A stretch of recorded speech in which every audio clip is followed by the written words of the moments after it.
where you weren't able to prevent it, and now you have to mitigate the results, whether it's a fire, an explosion, or people that were burned or injured.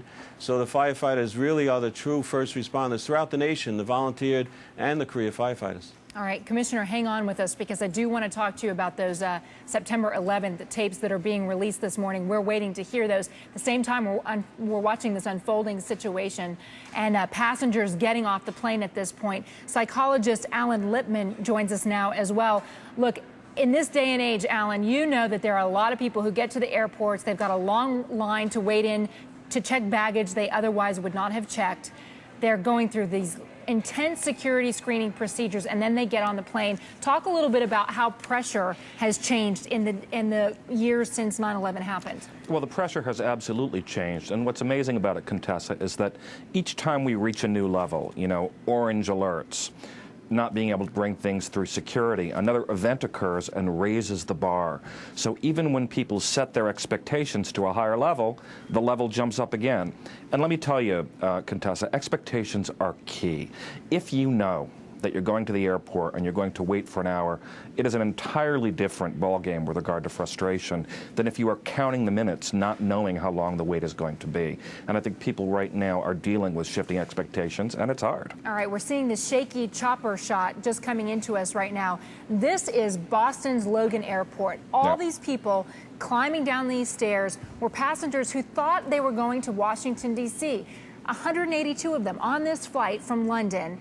They get almost there. They're just probably about half an hour away, and instead they're landing at Logan, coming off this plane in the middle of a runway, having to get on a bus, being bused back to a terminal, and they are not making it to Washington, D.C.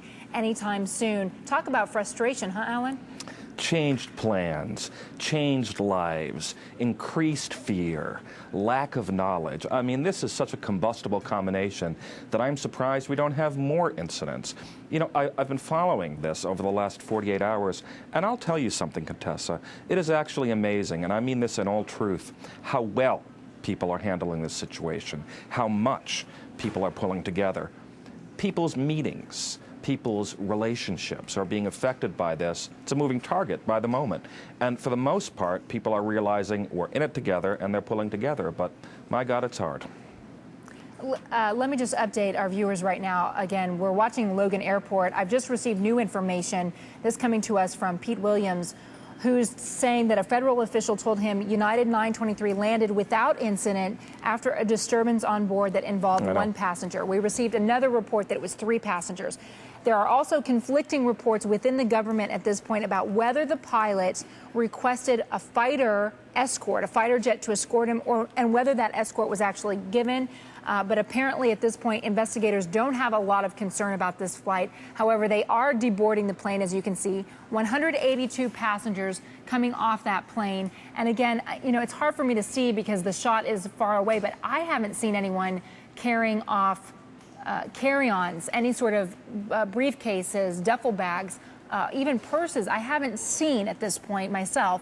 Not to say that it hasn't happened, but we do know, we have been told by the Associated Press that the investigators are looking very closely at the carry-on luggage of the people on board or person on board that caused this altercation that had, apparently there was a confrontation with the flight crew, 12 crew members there on board. Let me bring back in Thomas Van Essen, who's the former New York City Fire Commissioner. He was the fire commissioner during 9/11.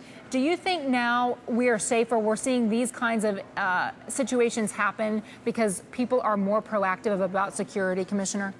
Well, I think, pilots, firefighters, police officers, FBI, everybody is so second-guessed by people who have nothing better to do sometimes than to criticize, that they make decisions a lot quicker than they used to. And sometimes afterwards it's overreaction. But I guess that's what we have to do when you have, politicians and people like that are really unwilling to do stronger things that would be, I think, more helpful than what we go through every day with some of these other incidents. In your mind, after being what you went through on 9/11,